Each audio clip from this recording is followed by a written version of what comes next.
महाबली योद्धा है हनुमान, और भ्राता लक्ष्मण भी अत्यंत उग्र महायोद्धा हैं। यदि इन दोनों के बीच में युद्ध हो तो सर्वत्र सर्वनाश होगा।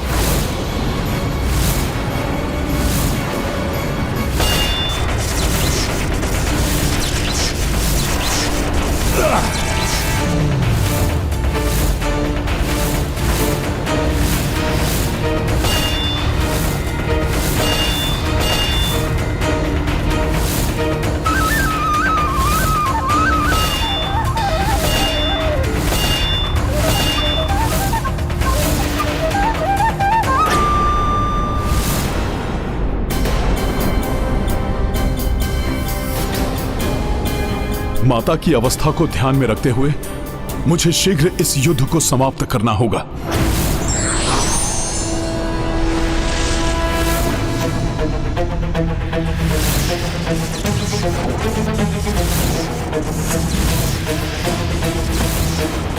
मेरे दिव्य बाण किसी को भेदे बिना नहीं थमेंगे हनुमान जी। फिर वो आपका वज्र के समान शरीर हो या अन्य कोई लक्ष्य। मुझे ये ज्ञात कराने के लिए आपका धन्यवाद भ्राता लक्ष्मण।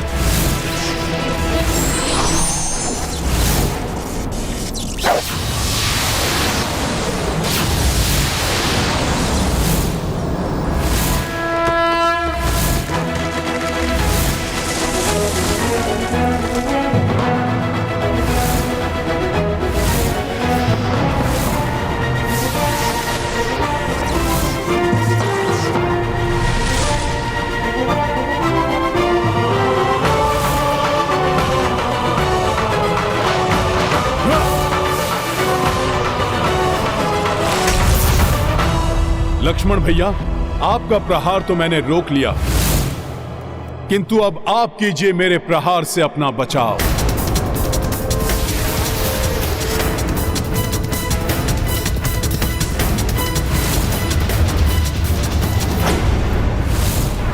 स्वामी, कैसा अनर्थकारी युद्ध है ये, जिसमें दोनों योद्धा श्री राम के लिए ही युद्धरत हैं। एक उनके वचन की रक्षा कर रहा है तो दूसरा उनके मन की।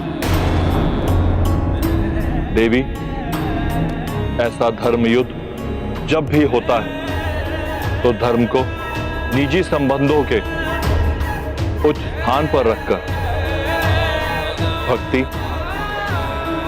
और धर्म की प्रतिष्ठा को बल और महिमा प्रदान करता है। किंतु किसका धर्म अधिक महत्वपूर्ण है, ये कैसे स्थापित होगा स्वामी?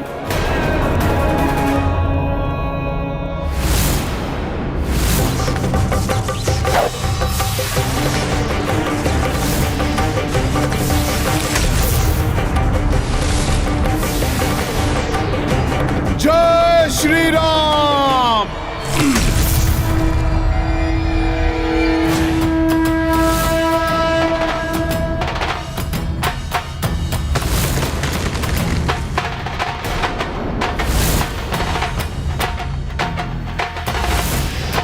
पुत्र हनुमान मेरे स्वामी के वचन के विरुद्ध जाकर भी उनके और मेरे सुख के प्रति ही निष्ठावान है, जिसके लिए वो कोई भी आघात सहने के लिए प्रस्तुत है। भैया, प्रतीत होता है कि यह भूकंपन तभी रुकेगा जब उन दोनों का युद्ध थमेगा। कोई ना कोई उपाय तो अवश्य होगा इस विध्वंसक महायुद्ध को रोकने का। एक उपाय है,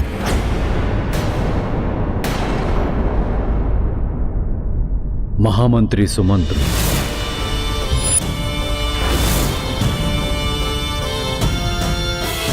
जिनके परामर्श से आपका और आपके भ्राताओं का जन्म संभव हुआ। राजा रोम्पा द्वारा अपनी पुत्री शांता के दान से श्रृंगी ऋषि को पुत्र कामेष्ठी वृद्ध के लिए तैयार करने का सुझाव इन्होंने ही दिया था। हनुमान के पिता महाराज केसरी जी के घनिष्ठ मित्र हैं सुमंत्र, इसलिए हनुमान इनकी बात कभी नहीं टालेगा। मैंने महामंत्री सुमंत्र को यहां बुला लिया है।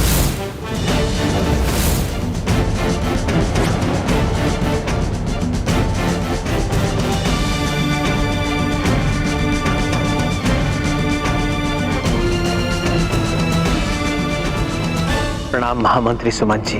प्रणाम प्रभु। प्रणाम सुमंत्र जी। प्रणाम सुमंत्र जी। प्रणाम ऋषिवर। आज मैं आपको एक बहुत महत्वपूर्ण कार्य सौंप रहा हूं। हाँ महामंत्री सुमंत्र, आप वेद पुराण के ज्ञाता हैं, नियति के चक्र से भी भली भांति परिचित हैं। अब एक आप ही हैं जो अपने सहज ज्ञान से हनुमान और लक्ष्मण के युद्ध को रोक सकते हैं। महाराज, मैं इस अनिष्ट को रोकने के लिए हर संभव प्रयास करूंगा।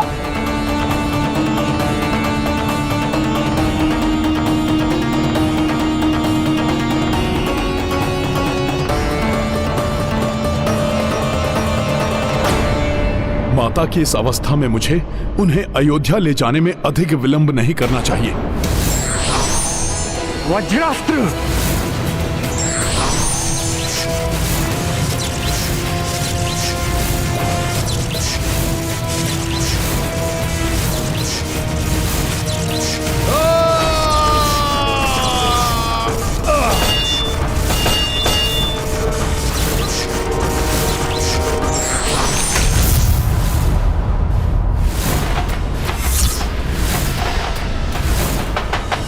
आज तक महाबली हनुमान के जिस बाहुबल के बारे में सुना था, आज मैं स्वयं उसका सामना करूंगा। ये मेरा सौभाग्य है या कोई दुर्भाग्य, ये तो मुझे ज्ञात नहीं, किंतु आज मुझे भी एक रघुवंशी योद्धा के बल से जूझने का अवसर प्राप्त हो रहा है।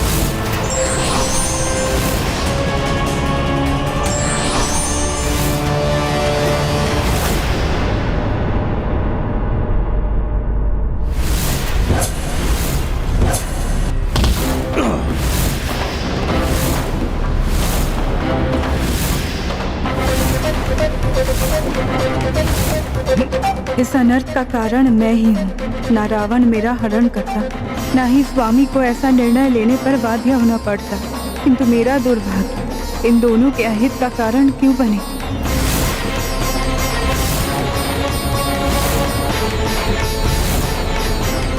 मैं जब तक यहाँ रहूंगी, इन दोनों का युद्ध समाप्त नहीं होगा। इस युद्ध को रोकने के लिए मुझे ही यहाँ से दूर जाना होगा।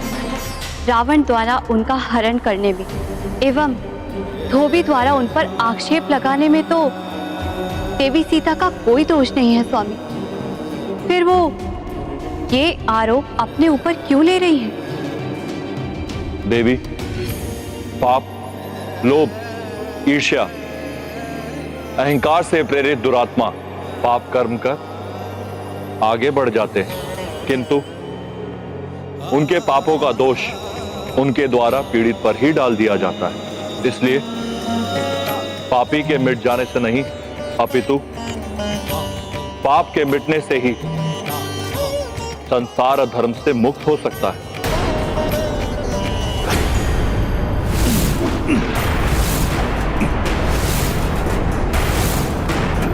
दोनों का ये युद्ध मेरे लिए असहनीय है, इसलिए अब मेरा इन दोनों से दूर जाना ही उचित है, क्योंकि मुझे ये कदापि स्वीकार नहीं कि मैं तुम्हारे और स्वामी के जीवन में दुविधा का कारण बनूं।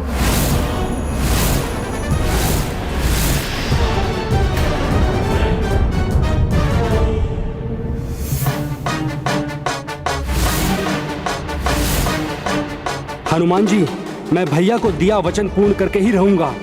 भैया लक्ष्मण, अपना पुत्र धर्म निभाने के लिए आपसे कितना भी संघर्ष करना पड़े मैं करूंगा। यदि आवश्यक हुआ तो मैं आपसे अंतिम श्वास तक युद्ध करूंगा हनुमान जी। इस दुखद स्थिति से माता को सुरक्षित करने के लिए मैं भी पीछे नहीं हटूंगा लक्ष्मण भैया।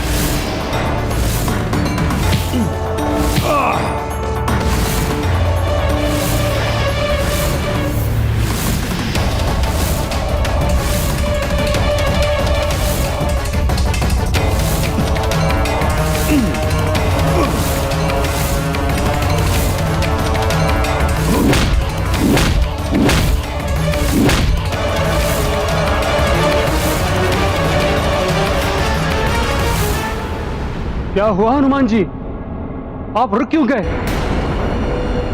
युद्ध से मन भर गया क्या आपका? लक्ष्मण भैया, जब माता ही यहां पर नहीं है तो हम ये युद्ध किसके लिए कर रहे हैं?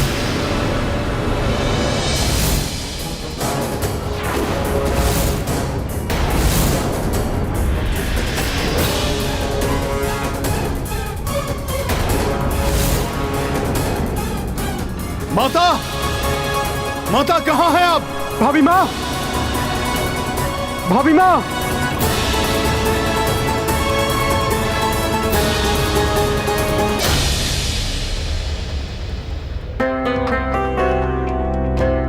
माता के आभूषण? लक्ष्मण भैया, माता यही कहीं होंगी। हमें शीघ्र ही उन्हें ढूंढना होगा। भाभी हमें बिना बताए क्यों चले गई हनुमान जी?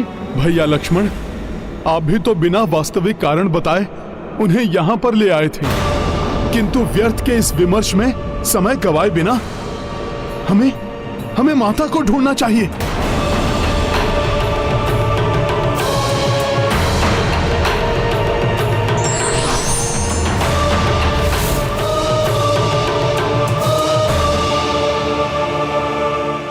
भाभी माँ, माता कहां हैं आप? भाभी माँ कहाँ हैं आप? भाभी माँ,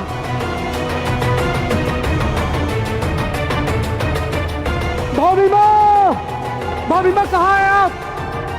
भाभी माँ, माता, भाभी माँ, भाभी माँ कहाँ हैं आप? माता आप कहां हैं?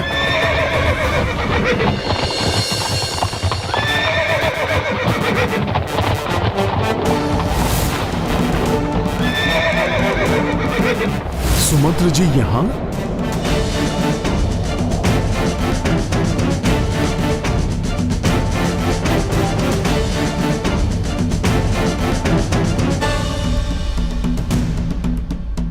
प्रणाम सुमंत्र जी। प्रणाम सुमंत्र जी। प्रणाम। महामंत्री सुमंत्र जी, आप यहाँ कैसे? राजकुमार लक्ष्मण जी, हनुमान जी, प्रभु श्री राम ने मुझे आप दोनों को अयोध्या वापस लाने के लिए भेजा है। क्षमा कीजिए महामंत्री सुमंत्र जी, हमारा लौटना नहीं अपितु माता को ढूंढना अति आवश्यक है। इतने घने वन में वो एकाकी कहां होंगी? कहां जाएंगी माता?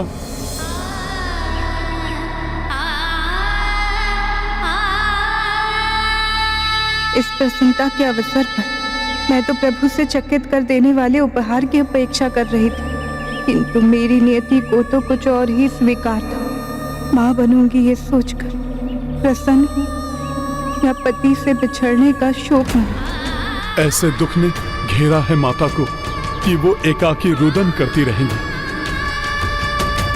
सुमंत्र जी, मैं उन्हें पुनः वैसे ही नहीं देखना चाहता जैसे मैंने प्रथम बार लंका में उनके दर्शन किए थे, प्रभु के विरह में अश्रु बहाते हुए।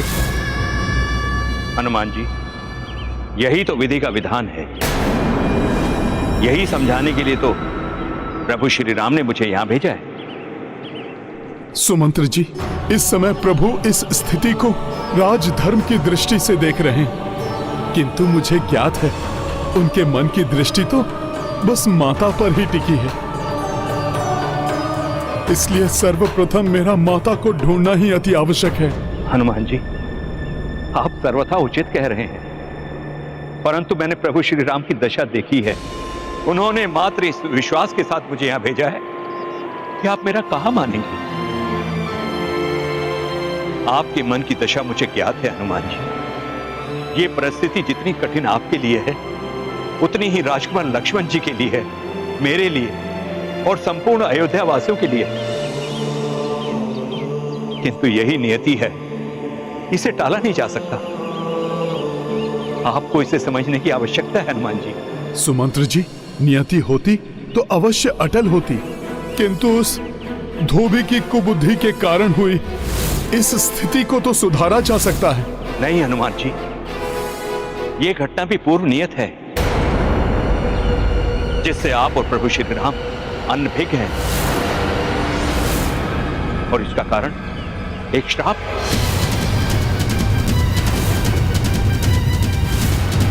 श्राप? किसका शाप? और कैसा शाप? वो श्राप जो देव ऋषि नारद ने श्री हरि को दिया था।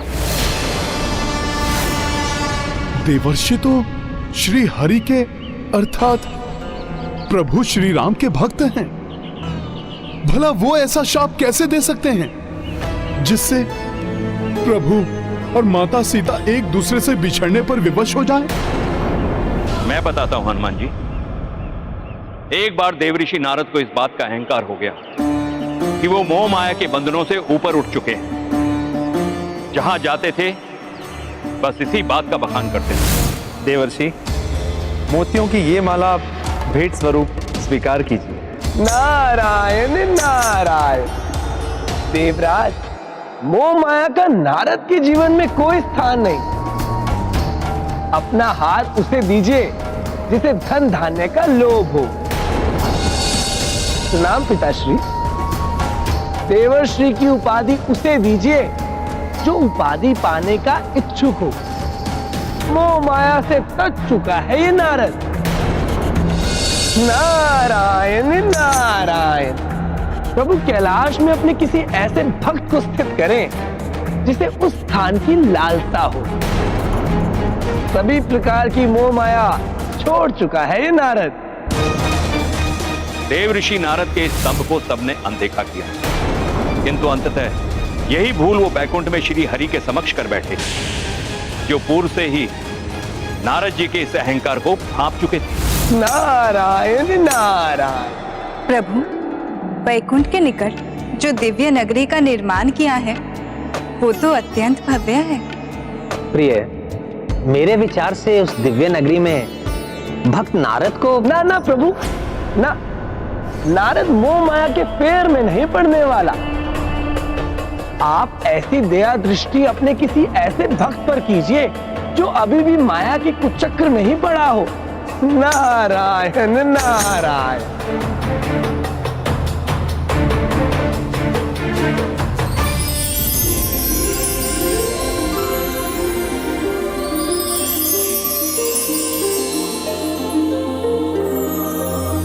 देवर्षि नारद, मैं आपके इस मोह माया रहित विचार से अत्यंत प्रभावित हूं, किंतु वैकुंठ से जाते समय उस नवीन दिव्य माया नगरी को देख उसके आकर्षण में मत पड़ जाइएगा। आप उसकी चिंता मत कीजिए प्रभु। नारद को अब कुछ नहीं लुभा सकता, क्योंकि नारद तो मोह माया से बहुत ऊपर उठ चुके हैं। नारायण नारायण। सुमंत्र जी, फिर क्या हुआ?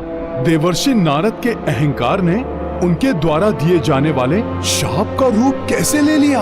बैकुंठ से जाते समय देवऋषि नारद के साथ जो कुछ भी हुआ ये उसी का परिणाम है। देवऋषि नारद को इस बात का विश्वास था कि नवीन नगरी पर उनकी दृष्टि भी नहीं पड़ेगी, किंतु वो तो उसी में प्रविष्ट कर गए। किसी भी अवस्था में मोहित नहीं होऊंगा मैं। इस नगरी को देखे बिना ही आगे बढ़ जाऊंगा। नारायण नारायण। इस नगरी की सुंदरता नहीं लुभा सकती मुझे। वैकुंठ से जाते समय उस नवीन दिव्य माया नगरी को देख उसके आकर्षण में मत पड़ जाइएगा। यदि एक दृष्टि इस नगरी पर पड़ भी गई तो मैं इससे मोहित थोड़ी ना हो जाऊंगा। मोह माया से तो कितना ऊपर हूं मैं।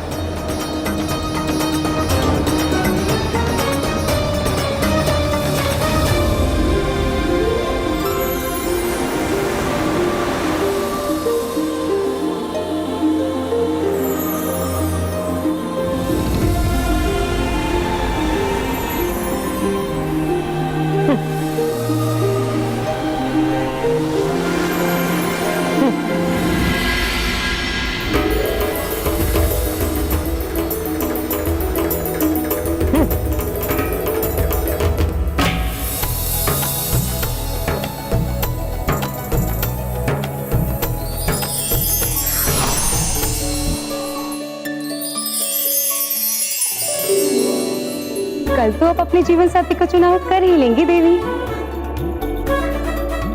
कौन है ये? मोह माया नहीं, उत्सुक उत्सुकता मात्र है ये। राजकुमारी जी, कुछ सोचा है आपने कि कल स्वयंवर में आप किसे चुनेंगी?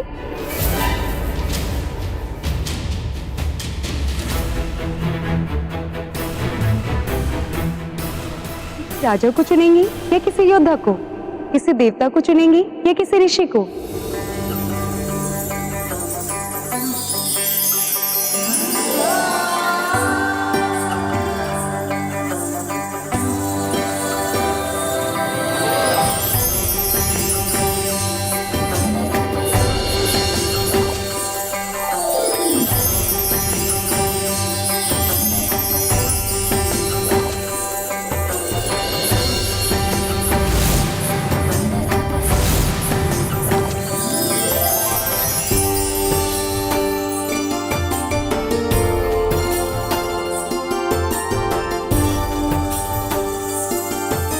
विश्व मोहिनी तो उन्हें ही चुनेंगी जो प्रभु श्री हरि जैसे होंगे,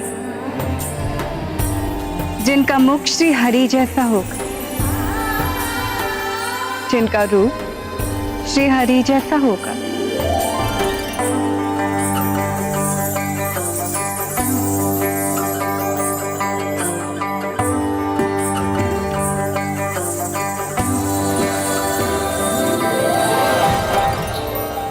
अपने आप को मोह माया से ऊपर समझने वाले देव ऋषि नारद दिव्य नगरी की राजकुमारी विश्व मोहिनी के मोह पास में फंसी गए। फिर क्या हुआ? सुंदर राजकुमारी के मोह में आए हुए नारद जी ने राजकुमारी विश्व मोहिनी से विवाह रचाने के विचार से उसके स्वयंवर में जाने का निर्णय ले ही लिया। उस समय उनको राजकुमारी के शब्द स्मरण हुए जिसमें उन्होंने कहा था कि वो उसी को वर चुनेंगी जो श्री हरि के जैसा होगा। तो उसी पल नारद जी श्री हरि के पास लौटे। विश्व मोहिनी तो उन्हें ही चुनेंगी जो प्रभु श्री हरि जैसे होंगे, जिनका मुख श्री हरि जैसा होगा। हरिमुख, हरिमुख, हरिमुख। आप कहाँ खोए हुए हैं देवर्षि नारद? प्रणाम प्रभु। हे प्रभु विष्णु, हे प्रभु नारायण, हे श्री हरि, मुझ पर कृपा करें प्रभु, मुझे हरि मुख प्रदान करें। मैं विश्व मोहिनी से विवाह करने का इच्छुक हूं प्रभु। तथास्तु। अब जब आप स्वयंवर में पहुंचेंगे तो आपको हरि मुख प्राप्त हो जाएगा। सत्य प्रभु। नारायण नारायण। जब प्रभु श्री हरि ने उन्हें हरि मुख देने का वरदान दे ही दिया तो फिर नारद जी ने उन्हें शाप क्यों दिया? क्योंकि प्रभु के वरदान के पीछे एक प्रयोजन था नारद जी को सीख देने का। इसलिए वो वरदान वैसे फलित नहीं हुआ जैसा नारद जी ने सोचा था।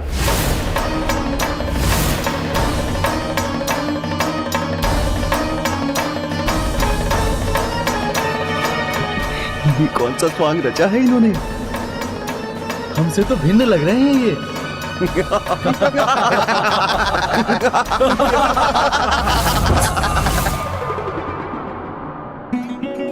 जब मुझे हरि मुख प्राप्त होने का वरदान प्राप्त है तो फिर किस बात की चिंता? नारायण नारायण। प्रतीत होता है इन सभी को मेरे हरि मुख को देखकर ईर्ष्या हो रही है, इसलिए ऐसे देख रहे हैं मुझे। वानर मुख क्यों था उनका? क्योंकि वानर के लिए दूसरा शब्द है श्री हरि। ये बात नारद जी वरदान मांगते समय भूल गए थे। तो राजकुमारी जब स्वयंवर के लिए पधारी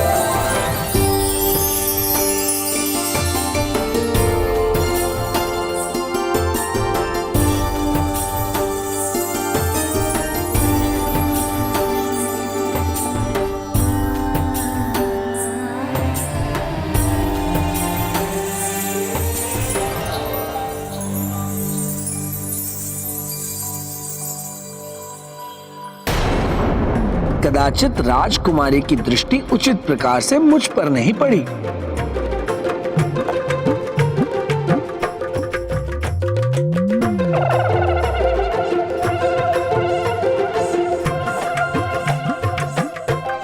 राजकुमारी, आप एक बार अपनी दृष्टि को केंद्रित कर मुझे देखिए। मैं वैसा ही हूं जैसे वर की इच्छा आपने की है। आप मेरे हरिमुख का तिरस्कार कैसे कर सकती हैं? आपका तो मात्र मुख ही नहीं, समस्त क्रियाकलाप भी वानरों जैसे हैं। इस वानर को भीतर प्रवेश किसने करने दिया? हरिमुख अर्थात वानर मुख है इनका। हरि वानर।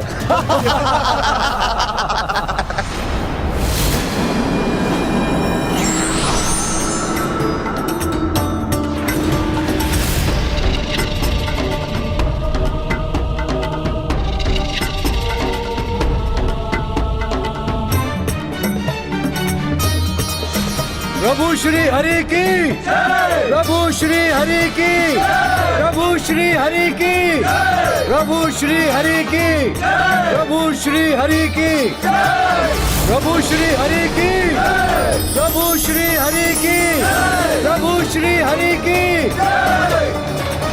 आपने मेरा अपमान किया है प्रभु। मैं आपको श्राप देता हूं। आपके नर अवतार में, आपके प्रत्येक कार्य में आपको मुझ जैसे वानर की सहायता चाहिए होगी।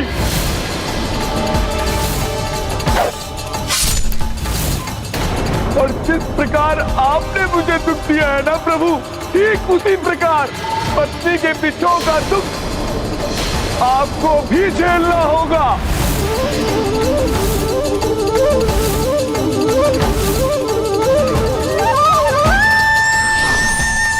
उसी श्राप के कारण आज माता सीता को प्रभु श्री राम से विलग होना पड़ रहा है। सुमंत्र जी, नियति है तो भी मैं माता को वन में एकाकी कैसे छोड़ सकता हूँ? हनुमान जी, नियति ने इस घटनाक्रम के साथ उस स्थान को भी नियत कर रखा है जहां माता सीता को शरण प्राप्त होगी। वहां अनेक ऋषि मुनियों के आश्रम हैं।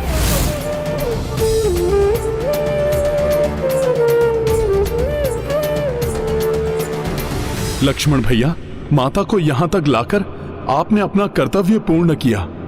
अब आप लौट जाइए और प्रभु से कहिए कि यदि मैं माता को अयोध्या नहीं ला सकता तो वो इस पुत्र को इतनी अनुमति ही दे दें कि मैं तब तक उनका ध्यान रख सकूं जब तक उनको कहीं शरण की प्राप्ति नहीं होती। प्रभु तो स्वयं यही चाहेंगे। वनवास में भी उन्होंने कभी माता को एकाकी नहीं छोड़ा था। हम दोनों भ्राताओं में से सदैव कोई ना कोई उनके साथ अवश्य रहता था, सिवाय उस दिन के जब रावण ने छल से मुझे और भैया को माता से दूर कर दिया था।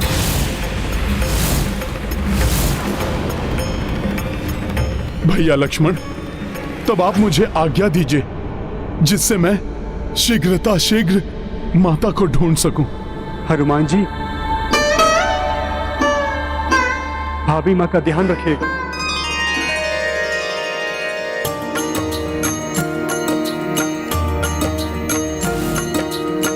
स्वयं सियामा रूपा शक्ति, मर्यादा पालन बन भटकी, भावुक चित्त ढूंढे कपिराई, किंतु माता झलक न पाई। राम सिया राम जय हनुमान। जीव अरण्य दिशायक जाए, हनुमत मन संशय उपजाए। जानकी अब निद्रा को पाई, सिंह भुजंग निकट सब जाई। राम सिया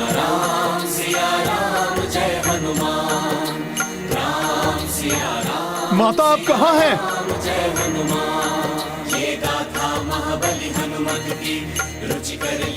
प्रतीत हो रहा है माता सीता कहीं निकट ही हैं।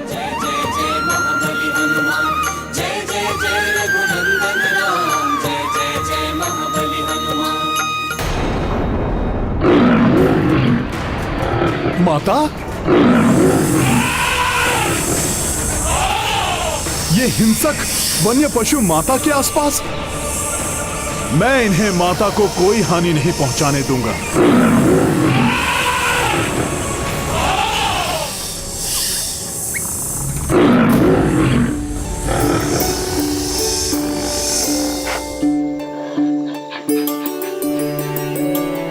किंतु ये सब तो माता को कोई हानि पहुंचा ही नहीं रहे हैं।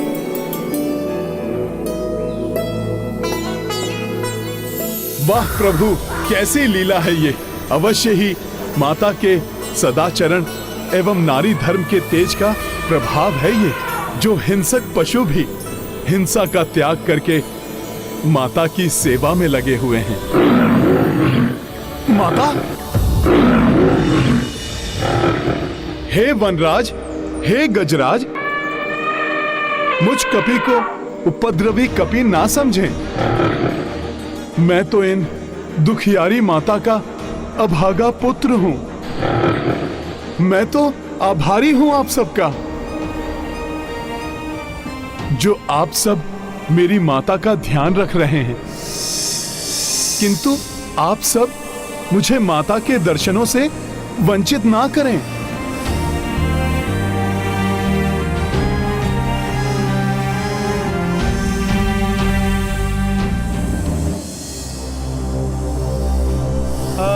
माता,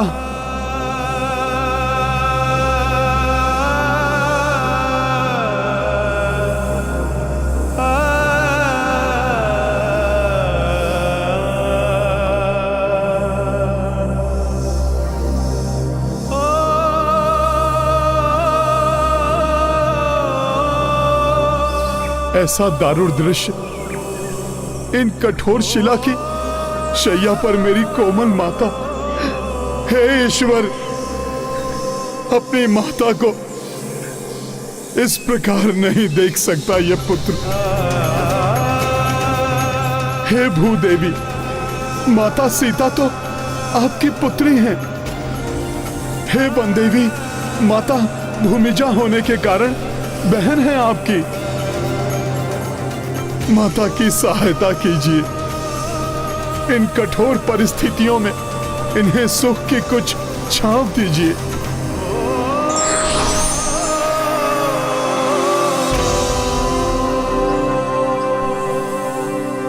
मेरी विनती स्वीकार कीजिए। मेरी माता के कष्ट कम कर दीजिए माता।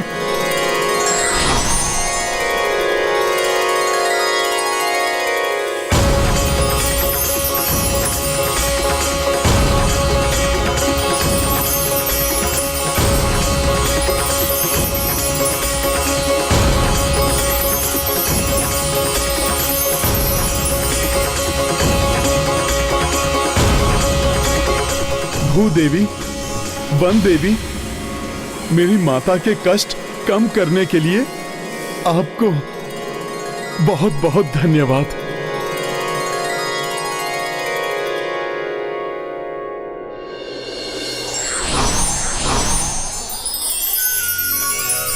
प्रकृति के इस सुंदर परिवर्तित वातावरण में जब तक माता विश्राम कर रही हैं, तब तक मैं माता के भोजन के लिए फल आदि और पीने के लिए जल की व्यवस्था कर देता हूं।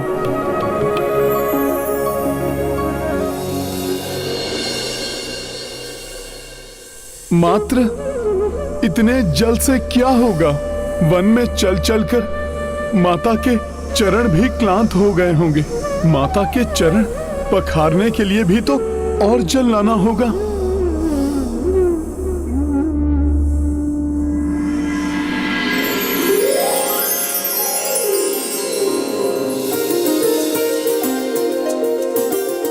नन्ही गिलहरियों, आप हमारी सहायता के लिए आई हैं। आपको बहुत बहुत धन्यवाद। मात्र भूदेवी और वन देवी ही नहीं, यहाँ तो उनकी संतानें भी माता के लिए अपनी सेवाएं प्रदान करने को प्रस्तुत हैं।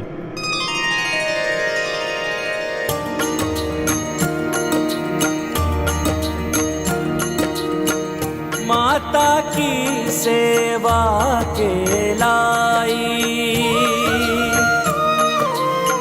तत्पर वन्य जीव कपिराई, सब हुसिया सेवा महव्यस्ता, मिलजुल के करी भोजन व्यवस्था। राम सिया राम जय हनुमान। अभि परंतु कपि चित्त पीड़ित, राम कंज नयन जल पूरित। राम सिया चल को भिगाए, कपि दृग नीरमा चरना गिराए। राम सिया राम जय हनुमान। राम सिया राम जय हनुमान। ये गाथा महाबली हनुमत की, रुचिकर लीला राम भगत की। जय जय जय रघुनंदन राम, जय जय जय महाबली हनुमान। जय जय जय रघुनंदन राम, जय जय जय महाबली हनुमान। पुत्र हनुमान, तुम यहाँ? इस समय तो तुम्हारी आवश्यकता मुझसे अधिक रघुनंदन को है। मैं उनकी हृदय की व्यथा को जानती हूँ। मैं तो यहाँ प्रकृति के अंक में सुख से विश्राम कर रही थी। मेरे रघुनंदन तो हर क्षण मेरे विरह की अग्नि में तप रहे होंगे। तुम्हें तो उनके समीप होना चाहिए था पुत्र।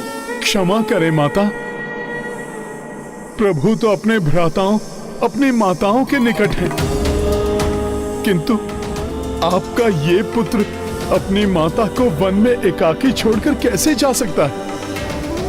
माता, ये जो कुछ भी हुआ है अनुचित है। ये दुखी मत हो पुत्र। मेरा त्याग करने का निर्णय अयोध्या के राजा राम का निर्णय है। तुम्हारे प्रभु या मेरे स्वामी रघुनंदन का नहीं।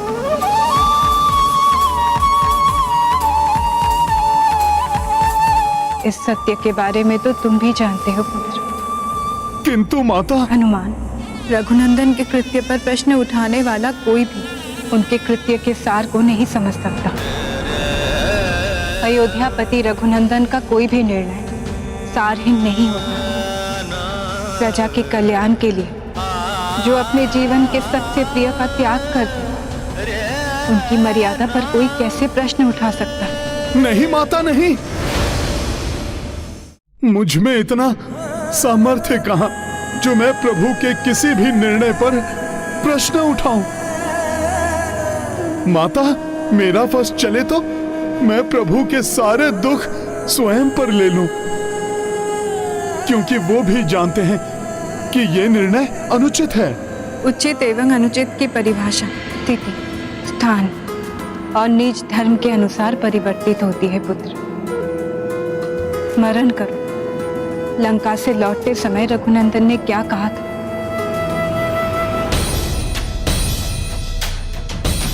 अयोध्या के राजा राम ने जो किया उचित ही किया। प्रजा के मन में उपजे संदेह का शमन ना करने वाला राजा अविश्वास को जन्म देता है, और वही अविश्वास प्रजा के मन में धीरे धीरे विद्रोह का रूप लेता है। माता, स्वर्ण के समान शुद्ध एवं गंगा के समान निर्मल है आपका हृदय। पतिदेव के द्वारा त्याग किए जाने के पश्चात भी आपके मन में उनके प्रति तनिक भी द्वेष या रोष नहीं है। पुत्र हनुमान, ये तो तुम भी जानते हो, जिसके हृदय में स्वयं श्री राम, उसके हृदय में कोई द्वेष प्यार रोष नहीं हो सकता। तेरे लिए तेरी प्रभु की इच्छा ही सबसे बड़ा सुख है। माता, आप अपना पति धर्म निभा रही हैं और प्रभु राजधर्म निभा रहे हैं, तो आप मुझे भी अपना पुत्र धर्म निभाने के लिए यहाँ आपके समीप रहकर आपकी सेवा करने की मुझे अनुमति दीजिए। यदि मैंने हनुमान को यहाँ रहने की अनुमति दी तो स्वामी को वहाँ कौन संभालेगा? नहीं नहीं, मैं ऐसा नहीं कर सकती। यदि हनुमान स्वामी के पास नहीं रहे तो स्वामी मेरे विरह की पीड़ा में टूट जाएंगे।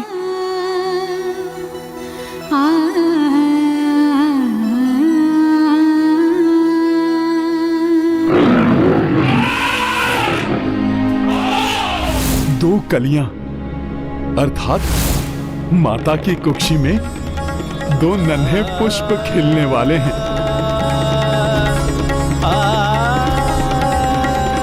माता, मुझे पूर्ण विश्वास है कि यदि प्रभु को ज्ञात हो गया कि आप मां बनने वाली हैं, तो प्रभु आपको कदापि एकाकी नहीं छोड़ेंगे। हनुमान ने कैसे जान लिया कि मुझे मां बनने का सौभाग्य मिला है?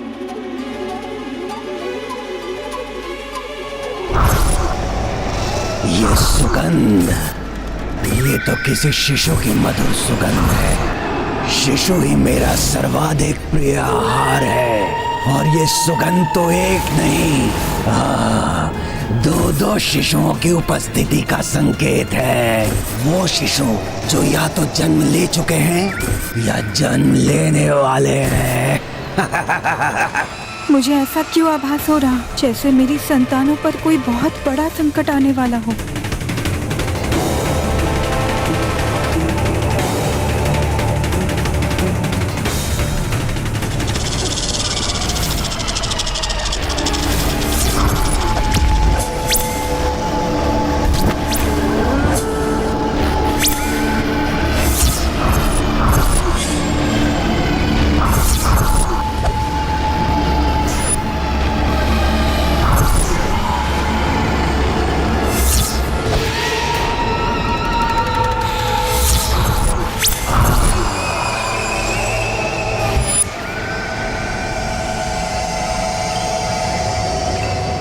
शिशु ही मुझ शिशु भक्षक का सर्वाधिक प्रिय आहार है। प्रिय आहार शिशु। और ये सुगंध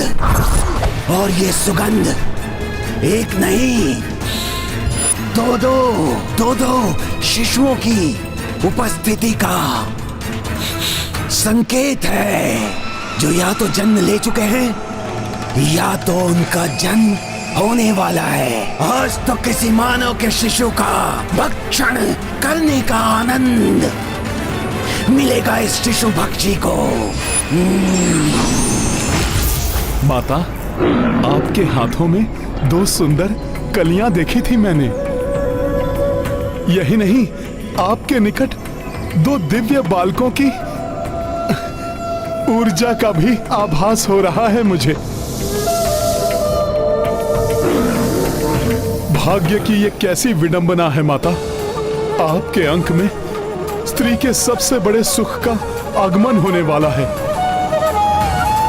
और उधर प्रभु का अंक रिक्त हो गया है। यहां तक कि अयोध्या भी श्रीहीन हो गई है। माता, आपके बिना जल बिना जी, तेज बिना सूर्य और सुगंध बिना पुष्प की भांति रह गए हैं आपके ये रघुनंदन। आपके बिना प्रिय आप क्या चली गए जैसे प्राण ही चले गए राम। आपके जाने से यह अयोध्या भी तेजहीन, श्रीहीन हो गई है आपके जाने से।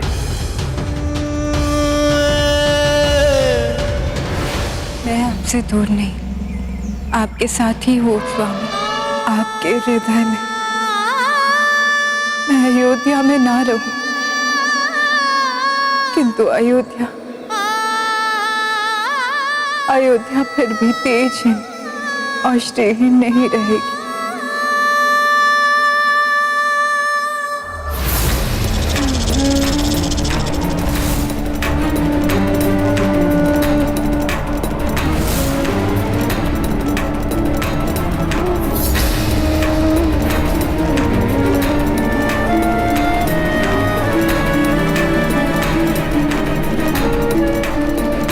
सीते, आपने अयोध्या की खोई हुई श्री तो लौटा दी, किंतु आपके रघुनंदन राम तो सदैव के लिए निस्तेज एवं प्राणहीन हो गए।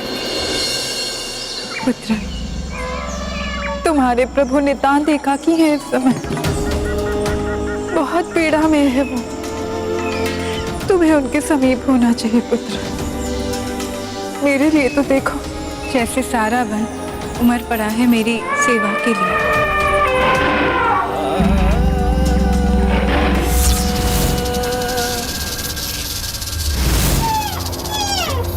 माता, आप मां बनने वाली हैं। माता, ऐसे में मुझे आप अपने समीप ही रहने दें, कम से कम तब तक जब तक कि मैं आपके निवास के लिए कोई सुरक्षित एवं उचित स्थान न ढूंढ लूं। माता, वन में कोई न कोई पवित्र आश्रम अवश्य होगा। ना जाने किन भाग्यवान ऋषि के आश्रम में आपको शरण मिलेगी।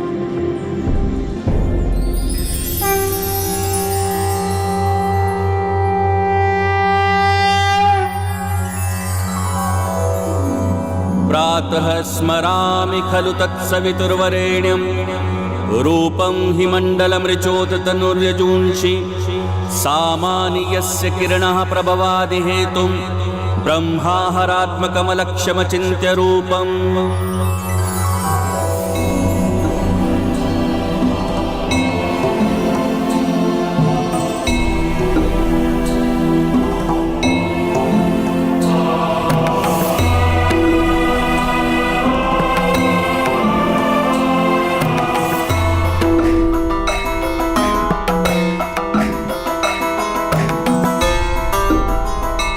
राम राम राम श्री राम राम राम। वाल्मीकि जी रमते रमते आश्रम आए, राम को जपते। उठ कुटिया खोजे कपिराई, इस ऋषि ध्यान करे रघुराई। राम सिया राम जय हनुमान। देखी राम अवध को पधारी, वाल्मीकि मुख स्मित धारी।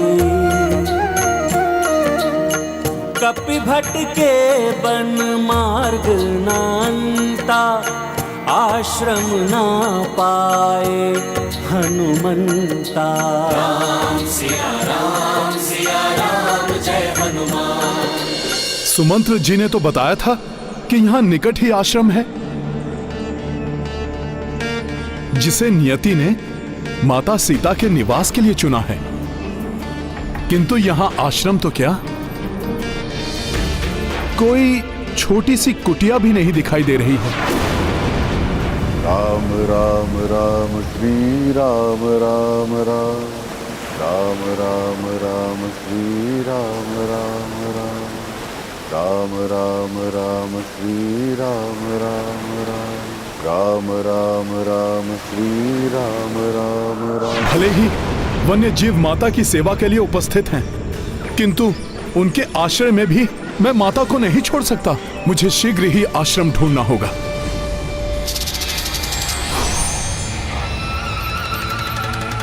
तो ये शिशु इस स्त्री की कुक्षी में है। हे प्रभु श्री राम, अब आप ही कोई मार्ग दिखाइए। राम राम राम श्री राम राम राम। राम राम राम श्री राम राम राम। प्रभु का नाम? राम राम राम श्री राम राम राम। राम राम राम श्री राम राम राम।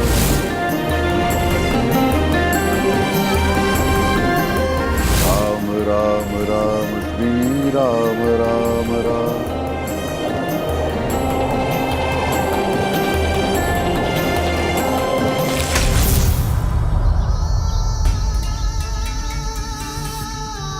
अवश्य ही इसी आश्रम को नियति ने चुना है माता सीता के निवास के लिए।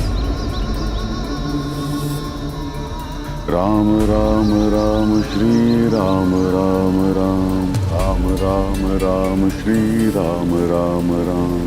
राम राम राम श्री राम राम राम। राम राम राम श्री राम राम राम। राम राम राम श्री राम राम राम। राम राम राम श्री राम राम राम।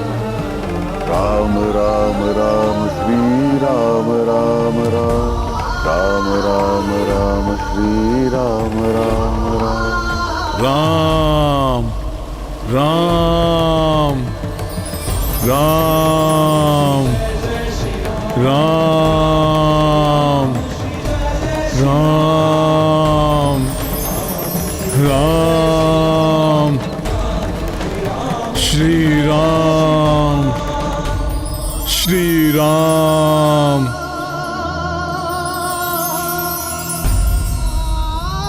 ये हनुमान ही हो सकते हैं। कितना सुंदर है ये क्रौंच पक्षियों का जोड़ा, कितना मनोहारी है इनका प्रेम।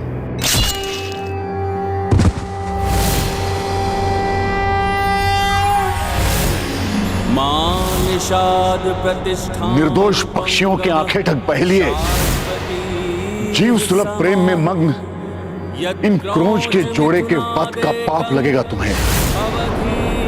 तुम जीवन में कभी सुखी नहीं रह सकोगे।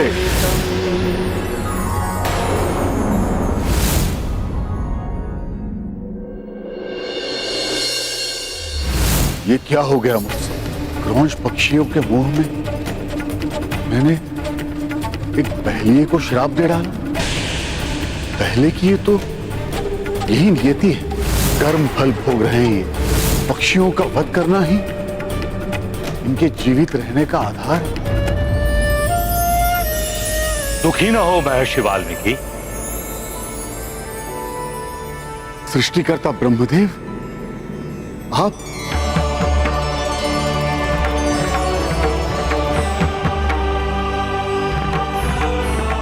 महर्षि वाल्मीकि, इस घटना से आपके हृदय के उद्गार के रूप में जिन पंक्तियों का प्रस्फुटन हुआ है वो एक विधा है, जो माध्यम है किसी भी कथा को सुंदर रूप से व्यक्त करने का।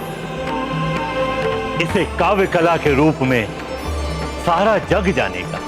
काव्य कला?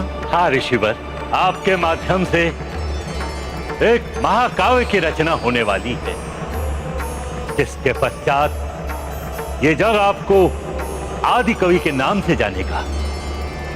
और वो महाकाव्य ग्रंथ होगा प्रभु राम एवं देवी सीता के जीवन पर आधारित रामायण। इस महाकाव्य की रचना के लिए आपके ज्ञान चक्षु आपके सहायक होंगे, जिनसे आप श्री राम के जीवन की समस्त घटनाओं का अवलोकन कर सकेंगे। मैं आपके नेत्रों को वो दिव्य शक्ति प्रदान करता हूं जिनसे आप श्री राम और उनके जीवन से जुड़े हुए समस्त मानवों, दानवों, देवताओं और अन्य जीवों के क्रियाकलापों को स्वतः ही देख सकेंगे, उनके मन की भावना जान सकेंगे। और ये कार्य अभी से ही आरंभ हो जाएगा।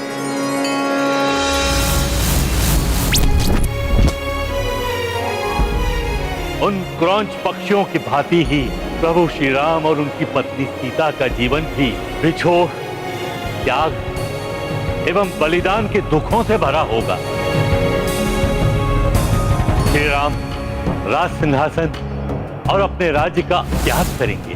अपने पिता के वचन पूर्ति के लिए देवी सीता समस्त राजसी सुखों का त्याग करेंगी अपने पति की सेवा के लिए। लक्ष्मण अपना परिवार और अन्य सुख त्यागेंगे अपने भ्राता राम के प्रेम और सम्मान के लिए। भरत राजकीय जीवन का त्याग करेंगे अपने भाई के प्रेम और सम्मान में। और हनुमान जिनका त्याग भक्ति और सेवा अनुपम होगा, वो स्वयं का ही बार बार त्याग करेंगे अपने प्रभु श्री राम की भक्ति और सेवा में। ऋषिवर विष्णुदेव के नरावतार प्रभु श्री राम एवं देवी लक्ष्मी की अवतार सीता की कीर्ति गाथा होगी आपके द्वारा रचित रामायण। अपने त्रिकालदर्शी चक्षुओं से आप श्री राम के वर्तमान, भूत एवं भविष्य का दर्शन करके देव भाषा संस्कृत में काव्य रचना करने में समर्थ होंगे। रामायण पाठ के रूप में इसका घर घर में पठन होगा। अतः श्री राम का मनन कीजिए, आप स्वतः ही उनके भक्त हनुमान से जुड़ जाएंगे। इस प्रकार आपके आदि कवि बनने का मार्ग प्रशस्त हो जाएगा।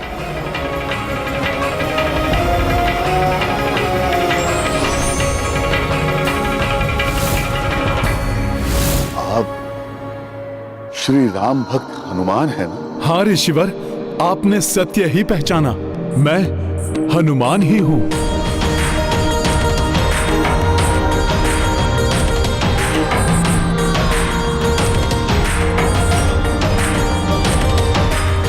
ब्रह्मा जी का कथन कभी मिथ्या नहीं होता।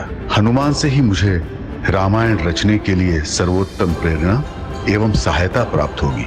माता के लिए इससे उत्तम शरण स्थली कोई अन्य हो ही नहीं सकती। यहाँ यत्र तत्र प्रभु के नाम का ही तेज व्याप्त है। मैं धन्य हो गया जो प्रभु श्री राम के परम भक्त हनुमान मुझ निर्धन वाल्मीकि के आश्रम में पधारे। ऋषिवर वाल्मीकि ये भी तो प्रभु श्री राम के भक्त हैं। मुझे विश्वास है माता सीता को यहाँ कोई कष्ट नहीं होगा।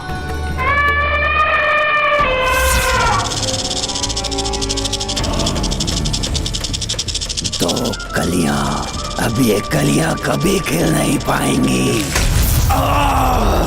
अब कोई दिव्य शक्ति स्त्री की रक्षा कर रही है, अर्थात ये कोई साधारण स्त्री नहीं है। मैं भी शिशु भक्षी हूँ। ऐसी दिव्य सुरक्षा को सहन करते हुए आगे बढ़ना आता है मुझे। कोई भी शिशु जन्मा हो या जन्मा, शिशु भक्षी से नहीं बच सकता। हाँ, मेरी अजन्मी संतान अब इस एकाकी सीता के जीवित रहने का कारण मात्र तुम हो, अन्यथा। आप तो परम राम भक्त। मुझे जहां तक श्री राम के नाम की महिमा का बोध हुआ है, उसके अनुसार तो श्री राम के शरण में गए मनुष्य की चिंता स्वयं श्री राम करते हैं। तो फिर आपको किस बात की चिंता सता रही है? हाँ ऋषिवर, मैं माता सीता के लिए चिंतित हूँ। उनके लिए उचित शरण स्थली, कोई उपयुक्त पवित्र आश्रम ढूंढते हुए मैं यहाँ तक आया हूँ। माता सीता के लिए आश्रम? अयोध्या के महारानी के लिए शरण स्थली? ऋषिवर, प्रभु श्री राम मर्यादा पुरुषोत्तम हैं। उनकी प्रजा में एक धोबी और उसकी पत्नी में कुछ मतभेद हुए और पति ने माता सीता को उदाहरण बनाते हुए अपनी पत्नी के चरित्र पर उंगली उठा दी, जिसे प्रभु ने देख लिया और उसे प्रजा के मन की बात मानकर उन्होंने माता सीता का परित्याग कर दिया। ये तो बड़ा ही अनर्थ हो गया श्रेष्ठ धर्म का पालन करने वाली देवी सीता के साथ। हाँ ऋषिवर, अपने श्रेष्ठ नारी धर्म का पालन करते हुए माता ने प्रभु की इस इच्छा को आदेश मानकर पुनः वनवास स्वीकार कर लिया।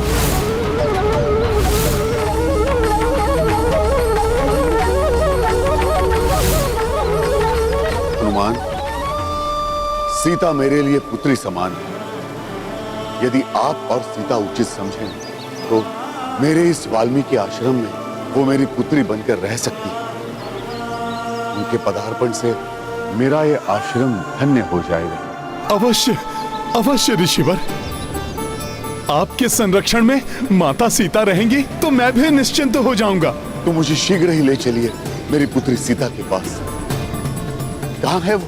ऋषिवर, माता यहाँ से उत्तर दिशा में कुछ ही दूरी पर हैं। आप आइए, मैं आपको स्वयं ले चलता हूँ। चलो।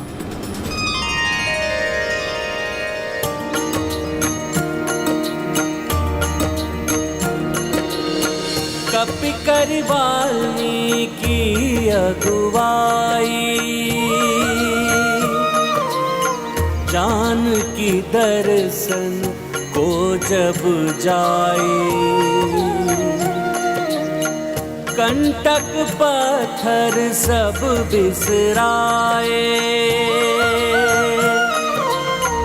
नग्न चरण ऋषि दौड़े जाए। राम सिया राम जय हनुमान, उचित शरण मां सीता पाई, आशान्वित हुए कपिराई। सीता अकेली मौन को धारे, भावी संतानों को विचारे। राम सिया राम जय हनुमान।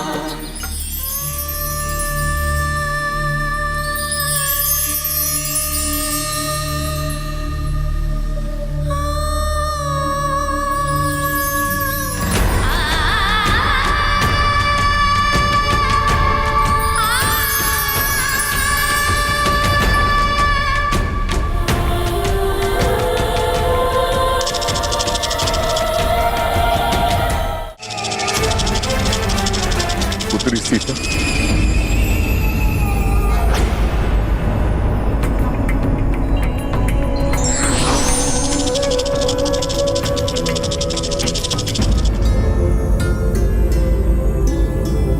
प्रणाम ऋषिवर। माता, ये महर्षि वाल्मीकि हैं।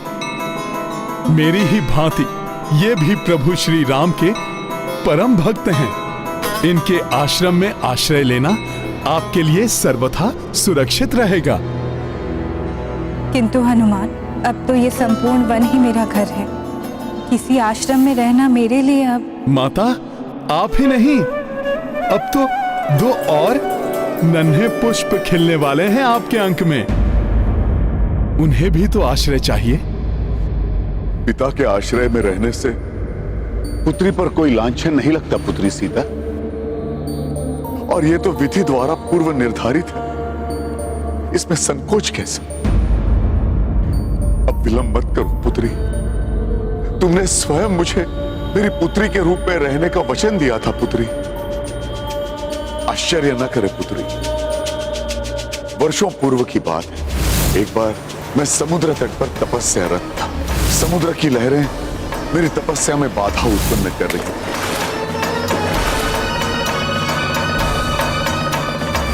उन लहरों को नियंत्रण में करने की मैंने समुद्र देव से प्रार्थना की।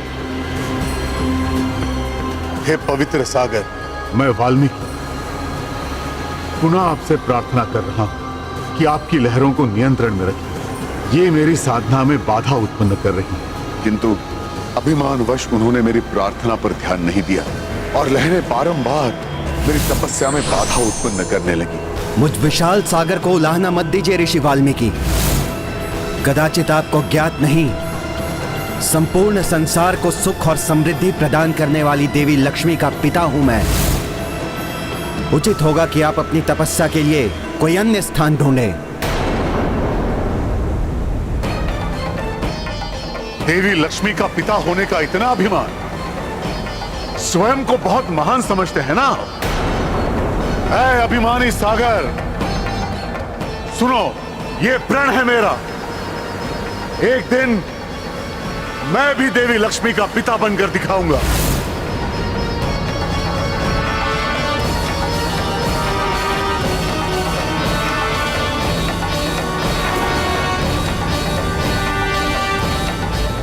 आश्चर्य न करे पुत्री, वर्षों पूर्व की बात। देवी लक्ष्मी का पिता होने का इतना अभिमान।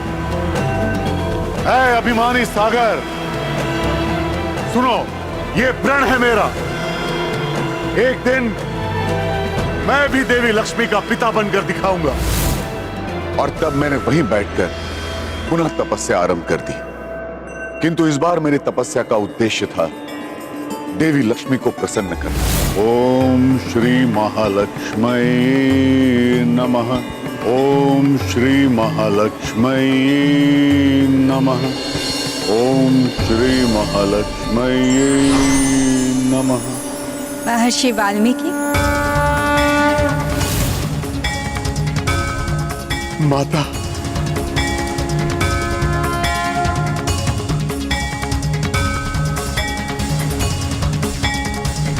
माता, माता लक्ष्मी। महर्षि वाल्मीकि, आपके तपस्या ने मुझे प्रसन्न कर दिया है। आप संसार के समस्त सुख, वैभव एवं समृद्धि कुछ भी प्राप्त कर सकते थे, किंतु आपने जिस उद्देश्य से मेरी तपस्या की है, आप उसके अधिकारी हैं। मैं आपको वरदान देती हूँ, प्रभु विष्णुदेव जब श्री रामावतार लेंगे, मैं आपके आश्रम में आपकी पुत्री बनकर रहूंगी। मैं धन्य हो गया माता, धन्य हो गया मैं। तुम उन्हीं माता लक्ष्मी का नारी अवतार हो पुत्री सीता, जो मुझे पिता का सुख देने आई हो। मेरा आश्रम तुम्हारे चरणों की धूल के स्पर्श से पवित्र हो जाएगा। चलो पुत्री। हाँ माता, अपनी संतान के लिए ही चलिए, जिन्होंने तो अभी इस संसार को देखा ही नहीं है। उचित है, किंतु एक बात, मेरी भी एक प्रार्थना है। मैं कौन हूँ, कहाँ से आई हूँ, मेरी कोई भी पहचान ना तो आश्रम में, ना तो कहीं और। यहाँ तक कि मेरी होने वाली संतानों को भी नहीं बताई जाए। तब मैं आश्रम में रहूंगी। पुत्र हनुमान, तुम भी किसी को नहीं बताओगे कि मैं कहाँ हूँ, और कभी भी अपने हनुमान रूप में मेरे होने वाली संतानों के समक्ष नहीं आओगे। माता, आप ऐसा क्यों कह रही हैं? क्योंकि मैं नहीं चाहती कि उनके पिता के प्रति कोई द्वेष भावना आए मेरे संतानों के मन में। जब उन्हें ये ज्ञात हो कि उनके पिता का नाम श्री राम है, जिन्होंने उनकी माता को त्याग दिया है। वचन चाहिए मुझे आप दोनों से।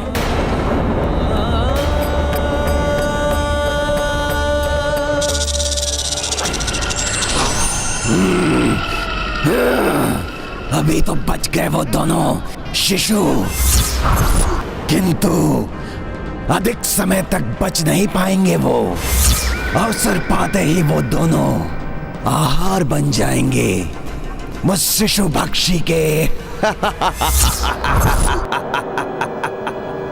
मेरा ये अनुरोध ही नहीं, निवेदन है।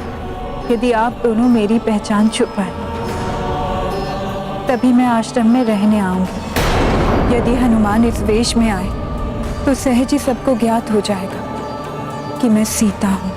मेरी संतानें भी यही जान जाएंगी तो अपने पिता से मिले बिना नहीं रह पाएंगी। किंतु माता, हर संतान को अपने पिता के बारे में। हनुमान, भावनाएं बहुत बलवती होती है।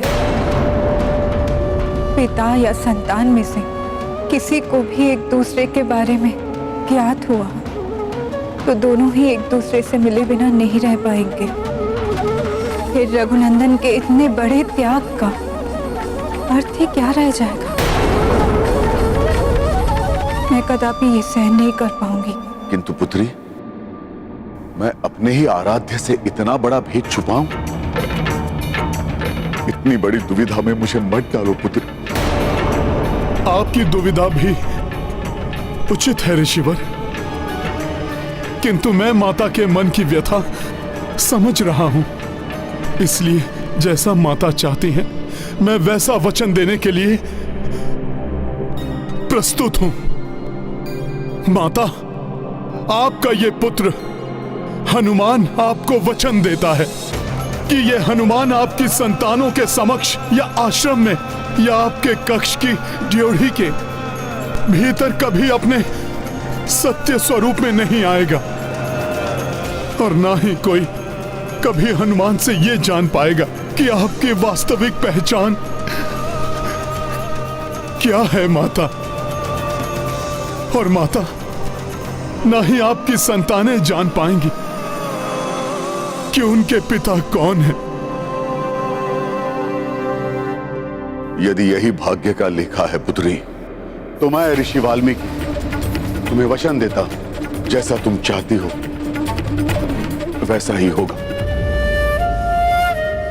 परंतु प्रभु श्री राम मेरे आराध्य हैं, अतः उनके नाम के जाप से या तुम्हारी संतानों को श्री राम चरित्र के पठन पाठन से तुम मुझे नहीं रोकोगी। स्वयं ब्रह्मा जी ने मुझे रामायण लेखन एवं उसका प्रसार करने का आदेश दिया है पुत्री। ये तो मैं भी चाहती हूँ कि मेरी संतानें मेरे प्रभु के चरित्र के बारे में हर एक बात से अवगत हो, उनके आदर्श और मर्यादा से प्रेरणा ले, उनके पराक्रम से सीख लेकर वीर योद्धा बने। ये गाथा महाबली हनुमत की, रुचिकर लीला राम भगत की। जय जय जय रघुनंदन राम, जय जय जय महाबली हनुमान। चली ऋषि संग विहार भूमि जा, हस्त से मार्ग बुहारे कपिसा। किंतु घात मह राक्षस बैठा, संकट से अनभिज्ञ मां सीता। ये गाथा महाबली हनुमत की, रुचिकर लीला राम भगत की। जय जय जय रघुनंदन राम, जय जय जय महाबली हनुमान। तुम कहीं भी चली जाओ, तुम्हारी संतानें तो अंततः मेरे ही उदर में आने वाली हैं। शिशु भक्षी से बच नहीं पाएंगी वो।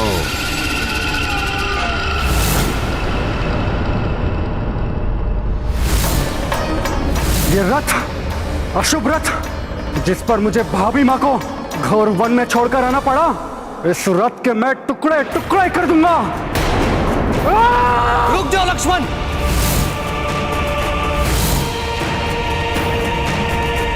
क्या तुम्हारे रोष को ये स्वीकार है? जिस रथ पर भाभी माँ के पावन चरण अंतिम बार पड़े हो, तुम उसे तोड़कर नष्ट कर देना चाहते हो। क्या अभागा हूं भरत भैया मैं, जो भाभी माँ को। अब तो बस यही प्रार्थना है कि भाभी माँ को किसी अच्छे आश्रम में शरण मिल जाए।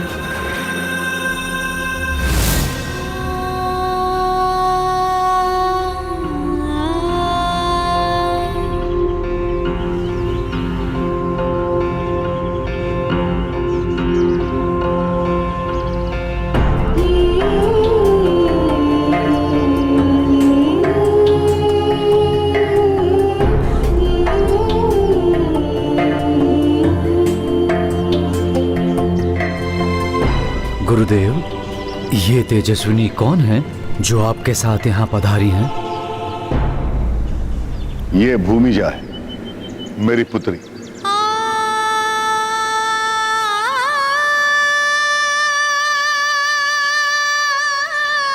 गर्भिणी है, इसलिए हमारे आश्रम आई है।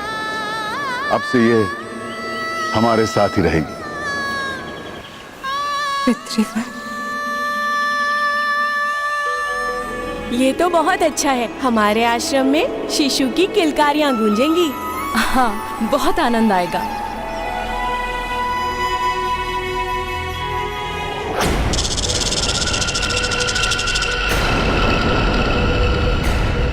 आसपास कुछ असामान्य सा प्रतीत हो रहा है मुझे।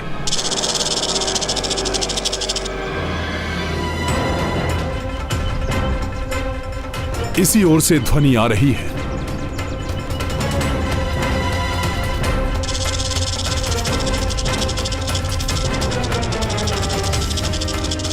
ये तो इसी ओर आ रहा है।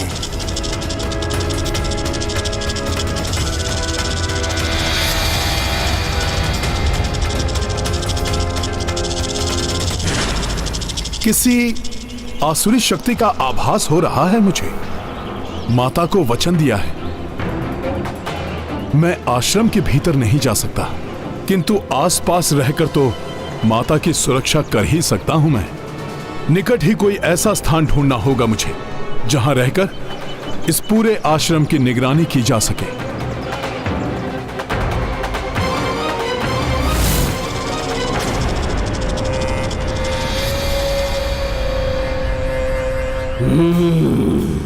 तुम निगरानी करते रह जाओगे वानर, और मैं भक्षण कर जाऊंगा शिशुओं का। छुपकर वार करना मेरी विशेषता है।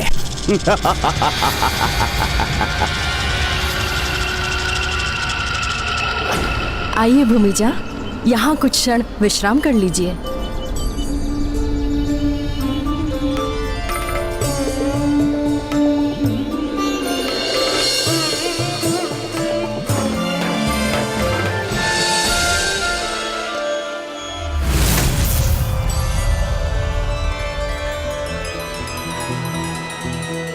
ये लो भूमिजा, ये नवीन फल, इन्हें ग्रहण करो। ऐसी अवस्था में भोजन आदि का पूर्ण ध्यान रखना चाहिए। ये मेवे भी ग्रहण कीजिए, गर्भस्थ शिशु के पोषण के लिए ये आवश्यक है। सब माता की सेवा में लगी हुई हैं। अब मैं निश्चिंत हूं।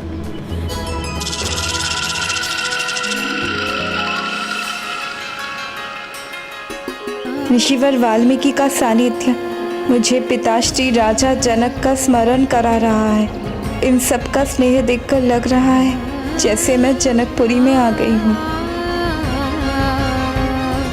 आइए भूमिजा, आपको कुटिया में ले चलती हूँ।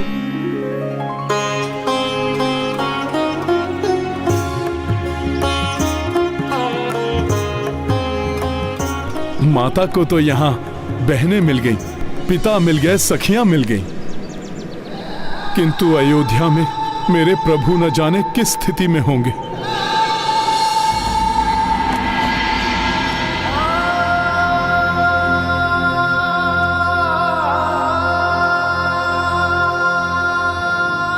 अब तो बस यही प्रार्थना है कि भाभी माँ को किसी अच्छे आश्रम में शरण मिल जाए।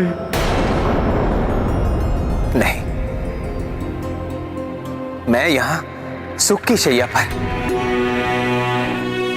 और वहां प्रिय सीते मन में ना जाने किस स्थिति में, मुझे इस सुख का कोई अधिकार नहीं।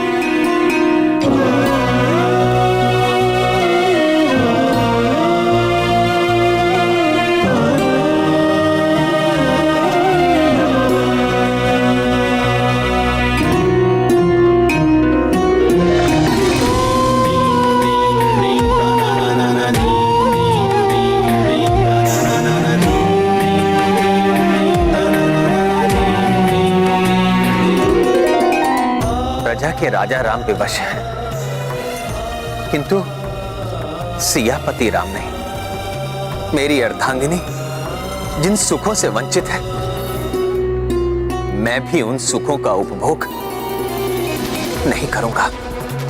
ये एकांत मेरी प्रिय, मेरी सीते को समर्पित है। यहां तो मैं राजा राम ना रहकर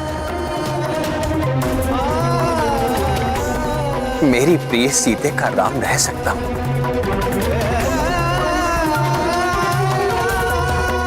सीते, मेरी प्रिय। पीर हृदय की किसको सुनाए, आज व्यथित रघुराई।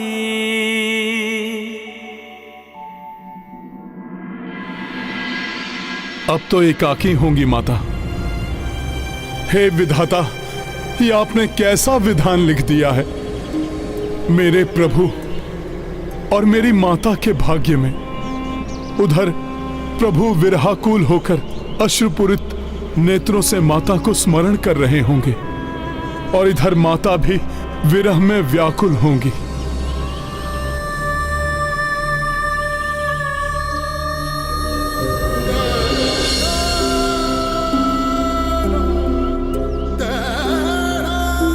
हे प्रभु, कैसी विवशता है ये हनुमान की। प्रभु दुखी और माता भी दुखी, और हनुमान कुछ भी नहीं कर पा रहा है उनका दुख हरने के लिए। कुछ नहीं कर सकेगा वानर, निकट पहुंच गया है ये शिशु पक्षी आश्रम के। अब तो बस उस आखेट को और लक्षित करना है, और शीघ्र ही उसे भी ढूंढ ही लूंगा मैं। ये सुगंध, ये शिशुओं की सुगंध,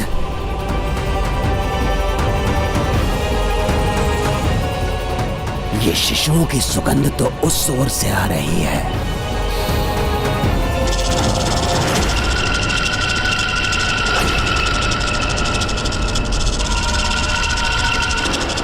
माता की कुटिया के निकट कोई रेंगता हुआ दिखाई दिया था मुझे। क्या करूं? दूसरी ओर तो यहां से दिखाई नहीं देगा। जब तक माता कुटिया में एकाकी है, मुझे पूर्ण सतर्कता एवं सूक्ष्मता से कुटिया के चारों ओर घूमते हुए पहरा देना होगा, जिससे कि कोई आसुरी शक्ति माता के निकट ना पहुंच सके।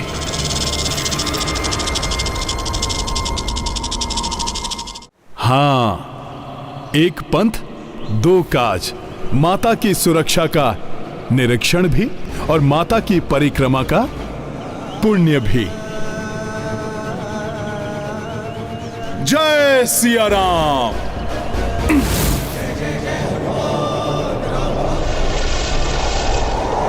जय सिया राम। जय जय सिया राम। जय सिया राम। जय जय सिया राम। जय सिया राम।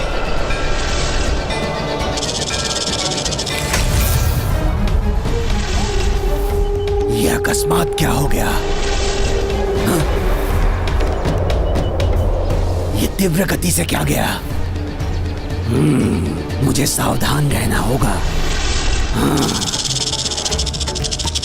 जय सिया राम। जय जय सिया राम।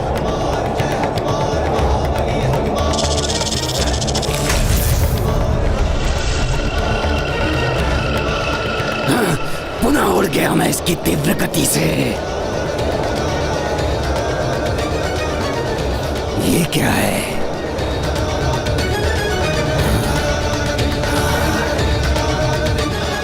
जय सिया राम। जय सिया राम। जय सिया राम। जय जय सिया राम। जय सिया राम। अच्छा, तो ये इस वानर का किया धरा है। बड़ा आकार धारण कर नहीं सकता और छोटे आकार में इस वानर के कारण प्रवेश नहीं कर सकता। देखते हैं कब तक इसकी परिक्रमा करता है। कभी तो रुकेगा और उसके रुकते ही जय सिया राम। जय सिया राम। जय सिया राम। जय सिया राम। जय सिया राम। ये चहु और गूंजता प्रभु और पुत्री सीता का नाम।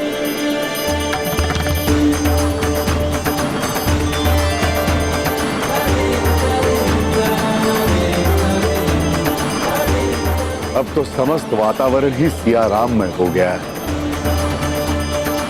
इससे अधिक उपयुक्त समय क्या होगा रामायण लेखन के आरंभ का? हनुमान, ये सिया राम का नाम आपके ही श्रीमुख से प्रस्फुटित हुआ है। जय सिया राम। जय सिया राम।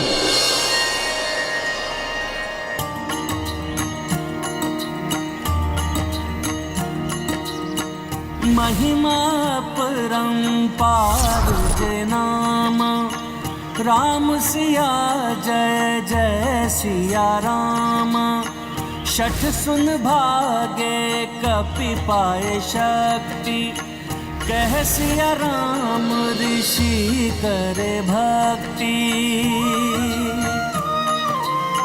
रामायण रचना आरंभा घटना ऋषि स्मृत की विभिन्न उत अवध दुखी श्री रघुराई किस विध वैदेही बिसराई राम सिया राम जय हनुमान राजसी सुख सब राघव त्यागे सीता सम श्री राम अभागे जो सिय सौंपी तांबुल कली का समय के संग भई सब शुष्का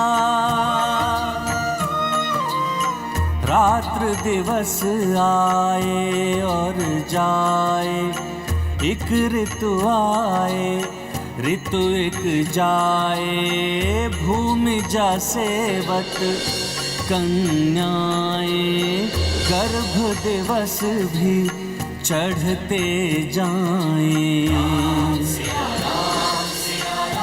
जय हनुमान रामायण पूरन हो आई हर क्षण चौकन्ने कपिराई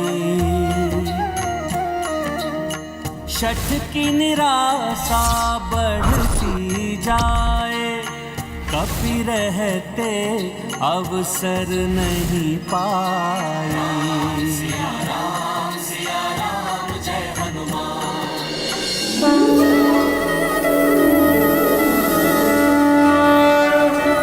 सब कुछ इतना अच्छा क्यों हो रहा है? क्या होने वाला है?